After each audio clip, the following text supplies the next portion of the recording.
Welcome to our lesson about creating a dome. You may be wondering what we need with a dome in this lesson. Well, the dome will help us avoid the bulging of the bottom face of the bottle. And that, of course, is a natural consequence of the bottle being full of liquid. Let's right-click and insert a sketch. Take a normal 2 view. Now activate the Centreline Tool. And we'll drop our line here. Right-click and select. Activate the Point tool. Let's place a point on the edge here, and here as well. Right-click and select. Since neither of these edges is a piece of analytic geometry, no midpoint is indicated. Let's shift-select our 2 new points, and shift-select an endpoint of our construction line at a horizontal relation. Now let's apply dimensions. 35 millimeters here. Equidistant from the other side as well at 35 millimeters.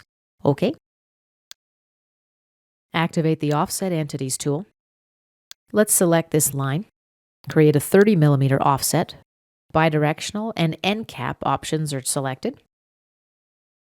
Let's click OK and exit our sketch. Now, one way to create a dome here is to split this face using the sketch we just created. We're also able to use the dome feature right here. However, as we learned in a previous volume of this course, we don't really have much control over the dome feature. So, for this example, I'm going to use an extruded cut.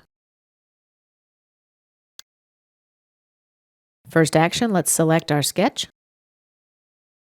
Depth of the extrusion, 5 millimeters.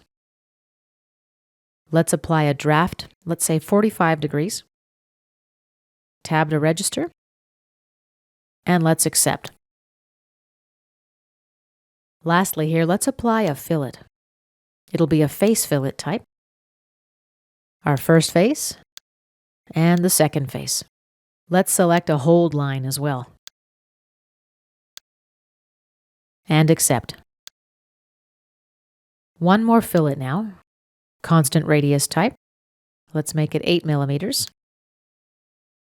Select this edge and click OK. And we've completed the dome feature. Save your work and we'll see you back in our next lesson. We're getting closer to wrapping up this project.